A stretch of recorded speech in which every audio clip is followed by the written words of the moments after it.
suis tombé dans la marmite très jeune du transport dès l'enfance. J'ai commencé dans l'entreprise familiale créée par mon père. Et puis là, disons que des faits de vie ont accéléré un petit peu le processus de transmission et j'ai dû prendre la direction de la compagnie aérienne Aigle Azur dès l'âge de 24 ans. Aujourd'hui, avec 20 ans de plus, peut-être que je serais plus conscient. À cet âge-là, il y avait un peu d'inconscience d'une certaine manière. C'est ce qui a permis peut-être que ça se passe bien, puisque l'aventure de la compagnie s'est bien passée, la croissance a continué, donc je m'en suis pas si mal sorti que ça, je pense. C'est un groupe familial, Weaving Group, donc c'est cette entreprise qui est née en 83 dans l'univers du transport de marchandises dans un premier temps, puis transport de passagers. Jusqu'à il y a 10 ans, c'était uniquement des métiers effectivement du transport, de la logistique et du voyage. Et puis il y a un peu plus de 10 ans, on a souhaité diversifier les métiers, les expertises, notamment dans la communication digitale, dans l'immobilier et dans l'agroalimentaire. Au travers de marques qui sont La Chambre, dans l'univers des condiments, confitures,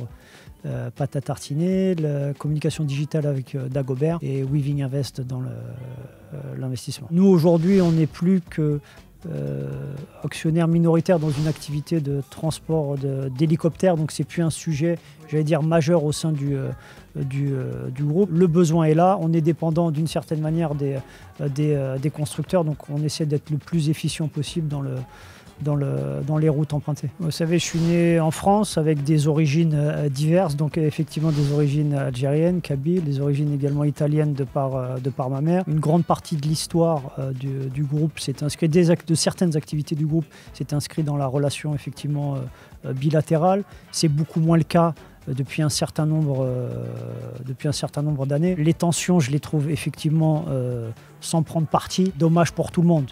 C'est tout ce que je peux dire. C'est en rencontrant les gens, d'où qu'ils viennent, d'où qu'ils soient, qu'on peut, j'allais dire, casser et démystifier un certain nombre d'a priori, de préjugés, évidemment. Donc pour moi, c'est évident. On ne peut pas faire autrement. C'est par la rencontre, par l'échange, par le voyage, en allant sur le terrain, qu'on va apaiser et qu'on va mieux comprendre l'autre d'où qu'il vient.